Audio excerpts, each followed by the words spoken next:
Hi all, ಎಲ್ಲರೂ ಹೇಗಿದ್ದೀರಾ? Welcome back to ಚಿಗುರು ವ್ಲಾಗ್ಸ್. ನಾವಿವತ್ತು ತೋರಿಸ್ತಾ ಇರೋ ವಿಡಿಯೋ ಹೇರಳೆಕಾಯಿ ಉಪ್ಪಿನಕಾಯಿ. ಸೊ ಹೇರಳೆಕಾಯಿ ಉಪ್ಪಿನಕಾಯಿ ನಾರ್ಮಲ್ ಉಪ್ಪಿನಕಾಯಿಗಳಿಗಿಂತ ತುಂಬ ಡಿಫ್ರೆಂಟ್ ಇರುತ್ತೆ. ಐ ಮೀನ್ ಹೆಲ್ತ್ ಬೆನಿಫಿಟ್ಸಲ್ಲಿ ಮ್ಯಾಂಗೋ ಪಿಕಲ್ಸು ಮತ್ತು ಲೆಮನ್ ಪಿಕಲ್ಸ್ ಎಲ್ಲ ಸ್ವಲ್ಪ ಅಸಿಡಿಟಿ ಕ್ರಿಯೇಟ್ ಮಾಡುತ್ತೆ. ಗ್ಯಾಸ್ಟ್ರಿಕ್ ಇರೋರಿಗೆ ಅಥವಾ ಏಜ್ ಆದವ್ರಿಗೆ ಸ್ವಲ್ಪ ಡೈಜೆಷನ್ ಪ್ರಾಬ್ಲಮ್ ಕ್ರಿಯೇಟ್ ಮಾಡುತ್ತೆ. ಬಟ್ ಹೇರಳೆಕಾಯಿ ಉಪ್ಪಿನಕಾಯಿ ಅಸಿಡಿಟಿ ಪ್ರಾಬ್ಲಮ್ ಏನೂ ಬರಲ್ಲ. ಇನ್ನು ಗಟ್ ಹೆಲ್ತ್ಗೆ ಒಳ್ಳೆ ಬೆನಿಫಿಟ್ ಇದೆ. ಸೊ ಏನು ಡಿಫ್ರೆಂಟ್ ಅಂದರೆ, ನಾವು ಮಾಡ್ತಾ ಇರೋ ಈ ಉಪ್ಪಿನಕಾಯಲ್ಲಿ ನಾವು ಒಂದು ಡ್ರಾಪನ್ನು ಏನು ಎಣ್ಣೆ ಬಳಸ್ತಲೇ ಉಪ್ಪಿನಕಾಯಿ ರೆಡಿ ಮಾಡ್ತಾ ಇದ್ದೀವಿ. ಈ ಹೇರಳೆಕಾಯಿ ಉಪ್ಪಿನಕಾಯಿ ತಿಂದರೆ ಪಿತ್ತ ಕಡಿಮೆ ಆಗುತ್ತೆ. ಸೊ ಪಿತ್ತಕೋಶ ಜಾಸ್ತಿ ಪ್ರಾಬ್ಲಮ್ ಇರೋರಿಗೆ ಯೂಸ್ ಮಾಡ್ಬೋದು, ಪಿತ್ತ ಕಡಿಮೆ ಆಗುತ್ತೆ. ಮತ್ತು ಎಂಟಿ ಸ್ಟಮಕಲ್ಲಿ ತಿಂದರೆ ಹಸಿವು ಜಾಸ್ತಿ ಆಗುತ್ತೆ. ನಾವಿಲ್ಲಿ 3 ಹೇರಳೆಕಾಯಿ ತೊಗೊಂಡಿದ್ದೀವಿ, ದಪ್ಪದಾಗಿ ಚೆನ್ನಾಗಿ ಹಣ್ಣಾಗಿರೋ 3 ಹೇರಳೆಕಾಯಿ. ಸೊ ಕ್ಲೀನಾಗಿ ವಾಶ್ ಮಾಡಿ ಅದನ್ನು ಟವಲಲ್ಲಿ ಸೀಟ್ಬಿಟ್ಟು ಕಟ್ ಮಾಡ್ತಾ ಇದ್ದೀವಿ. ಬಿಕಾಸ್ ಉಪ್ಪಿನಕಾಯಿ ಹಾಕಬೇಕಾದಾಗ ಸ್ವಲ್ಪನೂ ನೀರಂಶ ಇರಬಾರ್ದು. ಚಾಕೋಲಾಗಲಿ ತಟ್ಟೆಲಾಗಲಿ ತೊಳೆದಿರೋ ಕಾಯಿಲಾಗಲಿ ನೀರು ಇರಬಾರ್ದು. ಕ್ಲೀನಾಗೆಲ್ಲ ಡ್ರೈ ಮಾಡಿ ಇಟ್ಕೊಂಡು ಕಟ್ ಮಾಡ್ತಾ ಇದ್ದೀವಿ. ನಿಮ್ಗೆ ಯಾವ ಥರ ಬೇಕೋ ಆ ಥರ ಕಟ್ ಮಾಡ್ಕೋಬೋದು. ನಮ್ಮಮ್ಮರಲ್ಲಿ ಸಣ್ಣ ಸಣ್ಣದಾಗೆ ಕಟ್ ಮಾಡ್ತಿದ್ದಾರೆ, ಮಸಾಲೆ ಎಲ್ಲ ಚೆನ್ನಾಗಿ ಹಿಡಿಯುತ್ತೆ ಅಂತ ಹೇಳಿ. ನಾವು ಯೂಸ್ ಮಾಡ್ತಾ ಇರೋ ಈ ಹೇರಳೆಕಾಯಿ ಊರಿಂದ ತರಿಸಿರೋದು. ತುಂಬಾ ಚೆನ್ನಾಗಿತ್ತು, ಜ್ಯೂಸ್ ಎಲ್ಲ ಜಾಸ್ತಿ ಬರ್ತಿತ್ತು. ಸೊ ಒಂದು ಹೇರಳೆಕಾಯಿನ ನಾವು ಚಿತ್ರಾನ್ನನೂ ಮಾಡಿದ್ದು.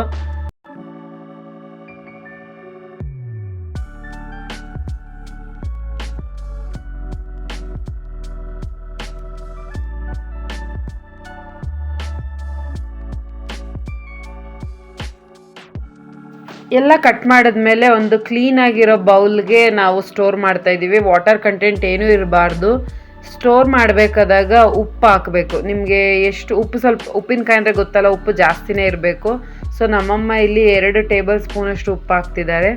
ಉಪ್ಪು ಹಾಕಿ ಅದು ಚೆನ್ನಾಗಿ ಒಳಗೆಲ್ಲ ಹಿಡಿಬೇಕು. ಸ್ಪೂನಲ್ಲಾದರೂ ಕಲಸಿ, ಇಲ್ಲ ಈ ಥರ ಮಿಕ್ಸ್ ಮಾಡಿದ್ರೆ ಸಾಕು. ಉಪ್ಪೆಲ್ಲ ಹಿಡಿದು 1 or 2 days ಆ ಉಪ್ಪು ರಸ ಎಲ್ಲ ಬಿಟ್ಕೊಳ್ಳೋಕ್ಕೆ ಬಿಡಬೇಕು. ಆಮೇಲೆ ಮಸಾಲೆ ಹಾಕಬೇಕು. ಸೊ ಉಪ್ಪಿನಕಾಯಿ ಸ್ಟೋರ್ ಮಾಡಬೇಕಾದಾಗ ನಾವು ಯಾವಾಗಲೂ ಗ್ಲಾಸ್ ಜಾರು ಅಥವಾ ಪಿಂಗಾಣಿ ಐಟಮ್ಸು, ಇಲ್ಲ ಪ್ಲಾಸ್ಟಿಕ್ ಯೂಶ್ವಲಿ ಯೂಸ್ ಮಾಡಬಾರ್ದು. ಗ್ಲಾಸು ಅಥವಾ ಪಿಂಗಾಣಿ ಜಾಸ್ತಿ ಯೂಸ್ ಮಾಡಿದ್ರೆ ಒಳ್ಳೆಯದು.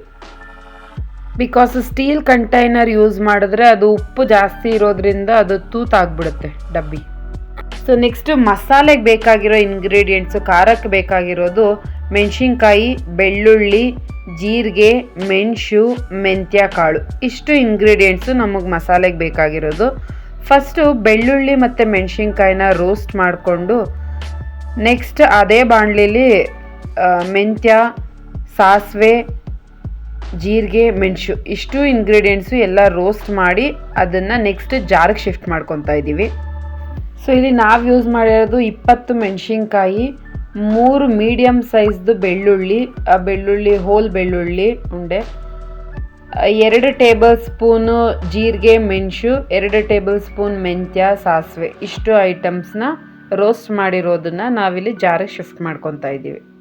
ಗ್ರೈಂಡ್ ಮಾಡಬೇಕಾದಾಗ ನಾವಿಲ್ಲಿ ಯಾವುದೇ ರೀತಿ ನೀರು ಯೂಸ್ ಮಾಡಬಾರ್ದು.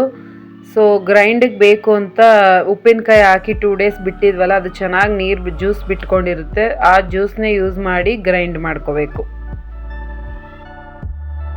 ಈಗ ಹಾಕಿ ಚೆನ್ನಾಗಿ ಒಳಗೆಲ್ಲ ಹಿಡಿಯೋವರೆಗೂ ಮಿಕ್ಸ್ ಮಾಡಿ 3 days 1 week ಬಿಟ್ಟರೆ ಮಸಾಲೆ ಎಲ್ಲ ಉಪ್ಪಿನಕಾಯಿಗೆ ಚೆನ್ನಾಗಿ ಹಿಡ್ದಿರುತ್ತೆ. ಸೊ ಆವಾಗ ಟೇಸ್ಟ್ ಚೆನ್ನಾಗಿ ಬರುತ್ತೆ ತಿನ್ನೋಕ್ಕೂ. ಈಗಲೇ ಯೂಸ್ ಮಾಡಿದ್ರೆ ಅದು ತಿನ್ನೋಕ್ಕೆ ಚೆನ್ನಾಗಿರಲ್ಲ. ಇದರಲ್ಲಿ 3 to 4 months ವಿತೌಟ್ ರೆಫ್ರಿಜರೇಟರ್ ಇಟ್ಕೋಬೋದು.